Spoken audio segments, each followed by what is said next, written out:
মুহূর্তকে, প্রতিটি সেকেন্ডকে মূল্যায়ন করা উচিত একজন মুমিনের জন্য। একটা মিনিট সময় এর ভিতরে যদি আমি আমল করতে চাই তো বহু আমল এক মিনিটের ভিতরে করা যায়। প্রতিদিনে 1440 মিনিট আমরা ব্যয় করে থাকি। এই 1440 মিনিট থেকে প্রতিদিন যদি 1 মিনিট আমি আমল করি আর এটা নিয়মিত করে আমার মৃত্যু পর্যন্ত, ইনশাআল্লাহ দেখা যাবে আমার আমল নামায় আমলের বিশাল পাহাড় জমা হয়ে গেছে। কিভাবে সেটা, কিসে আমল আমরা 1 মিনিটের ভিতরে এত আমল করতে পারি? কয়েকটা আমরা নজির স্বরূপ বলতে পারি। 1 মিনিটের ভিতরে আমি যদি সুবহানাল্লাহ পড়ি, 1 মিনিট সুবহানাল্লাহ পড়লে 100 বার সুবহানাল্লাহ বলা যায়। এটা পরীক্ষা করে দেখা হয়েছে, আপনি পরীক্ষা করে দেখতে পারেন। সুবহানাল্লাহ সুবহানাল্লাহ সুবহানাল্লাহ গুনে 100 বার সুবহানাল্লাহ পড়তে কতক্ষণ সময় লাগে? সর্বোচ্চ 1 মিনিট সময় লাগে। 1 মিনিট আপনি 100 বার সুবহানাল্লাহ পড়তে পারেন। আর 100 বার সুবহানাল্লাহ পড়লে কি হবে?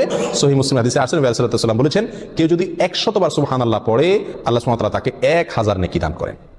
1000টি বিনিময় আল্লাহ তাআলা তাকে কিয়ামতের ময়দানে দান করবেন 100 বার সুবহানাল্লাহ পড়লে। তাহলে প্রতিদিন যদি আমি 1 মিনিট সুবহানাল্লাহ পড়ি শুধুমাত্র, তাহলে প্রতিদিন আমি 1000 করে নেকির মালিক হয়ে গেলাম। 30 দিনে 30,000। এভাবে হিসাব করেন সারা বছর, সারা জিন্দেগি